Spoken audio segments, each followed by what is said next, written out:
is the line, 888-729-3776. Good morning, fellows. What up, boys? What it be? Well, this time of year is so great for sports, but for sleep, for us, not the best. Every day. Usually, you get good rest? I mean, I usually catch up after, if it's Sunday night, Monday night. Now Tuesday, I catch up. I go to sleep early. Wednesday, there's no going to sleep. Yankees are in the playoffs. NBA season started. Everything is happening right now. Big, pretty office in there, man. You need to get them to arrange it a little different. Put you a nice little sleeper couch in there. Yeah. Put you some blinds on. Shut it down. Get some Z's and then get to work and do just in, and you're going to catch up. You wish that can happen? I wish I had that. But no, Key could just nap. turn it off and go to sleep. I'm caffeinated. I can nap. I mean, I can nap, but not right after a show. I'm caffeinated. Man, I'm going to lay it down. Can I tell you what happened to me yesterday real quick, though? Yeah. Absolutely. Something happens every day. Absolutely. Then we're going to get to the huge breaking news overnight, but yes. Of course. So we got about 10 minutes to get to that. Huge breaking news. I'm just saying, if someone's listening, don't go anywhere with huge breaking news. Go ahead. So yesterday, my son has surgery. He got his ear tubes in, right, which is why I missed the show.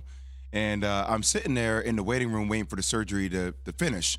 And I'm like, Max has told me so many damn times. I hear it, bottom, lower right-hand, third. Let me click on the app, live audio. Let me listen to it. Let me listen to my voice. So I click it in, and it's like around 7:30. And don't you know, the first voice I hear is Key bringing us in to a Hendon Hooker interview from the Tennessee quarterback. And he was like, oh, Keyshawn Johnson. I was like, oh, my goodness, this is Deion Sanders. This is Deion Sanders. Why'd your voice change yesterday? How come you weren't yourself? I don't think it changed. No, Jay, until one part. Oh, it was, but no, we were Key and me. You went into broadcaster 101 voice. Jay, I don't talk like that. we were talking about this. He's lying. We were talking about it. But wait, Jay, it changed at one point. He was into broadcaster mode the whole time until it was like, what's up with these thick-ass mustaches? Yes, I heard him went back. I was like, he went corporate to street. He went back to Key. Just be yourself. What's up with the thick-ass I was proud of you. You got to a point where you went back to being yourself, though. No, what it is you have to be able to warm up the individual you're interviewing, because when you're dealing with a 22, 23-year-old kid that doesn't get interviewed a lot, you don't want to scare him. So you try to ease into it a little bit. The real version of yourself is scary hours for him. Once you put the toe in the water, you realize, okay, he cool. He realized I'm safe. I'm not here to hurt him. Right. You got. I come in peace. I was laughing my ass off. I was dying. My wife's like, "What's wrong? What are you laughing at? Like, your son's having surgery." I'm like, "I can't take Key right now." And another thing is, you talk to me every single day or off the air. So what I say off the air will never be what I say on the air because I can't flow like that.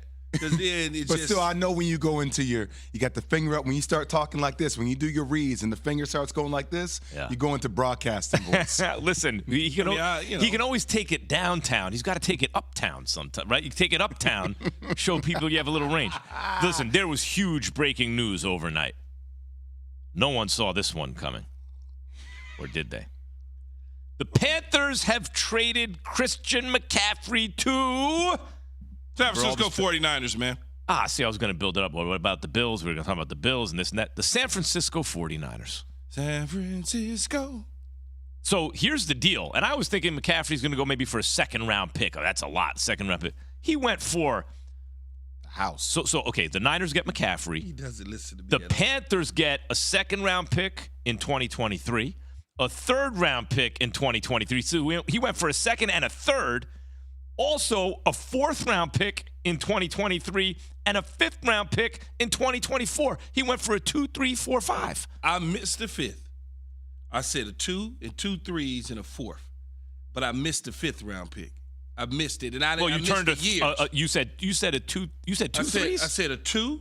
I said 1, 2, a second-round pick. Yeah. 2 threes and a fourth. So you would have said a better package because they swapped the third out for a fifth. Well, whatever, yeah. That's a lot but that's what for I said. a running back. A second and 2 threes and a fourth is what I said they would get. That's a lot for a running back, and does it even work without McDaniel there the same way? But this is a relationship trade. That's all it is. It's a relationship trade. We want you so bad because we know you. We used to babysit you. I've changed your diapers before. My dad used to come over and feed you and put you on your lap.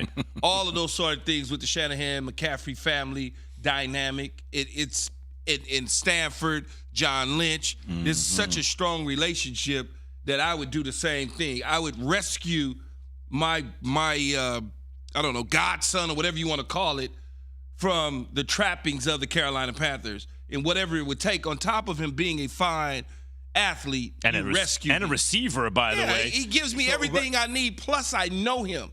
Could you ask for a better situation if you're Jimmy G? You're on a 1-year deal, and they just acquire Christian McCaffrey. Now you got that, Deebo Samuel. You got pieces. There's nothing saying that this team cannot be the team out of the NFC right now. 100%. I love McCaffrey. McCaffrey, to me, the two that I love, Saquon, because he's like a bigger McCaffrey, and McCaffrey.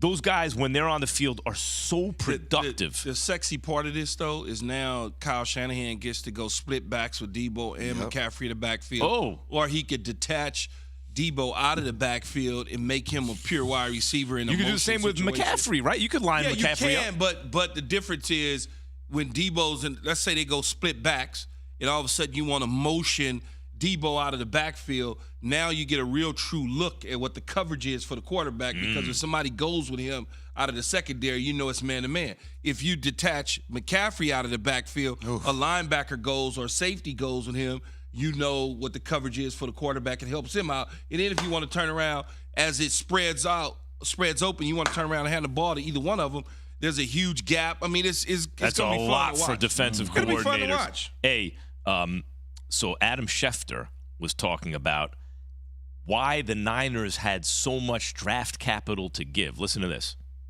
Keep in mind that the 49ers had extra picks from losing Robert Saleh to the New York Jets, and from losing Mike McDaniel to the Miami Dolphins, and from losing Martin Mayhew to the Washington Commanders. So the 49ers had 6 bonus third-round picks spread over years, in part that helped fund this trade for Christian McCaffrey that they agreed to tonight. Yeah, I forgot about Mark Mayhew going over to the Commanders as a general manager. I forgot that.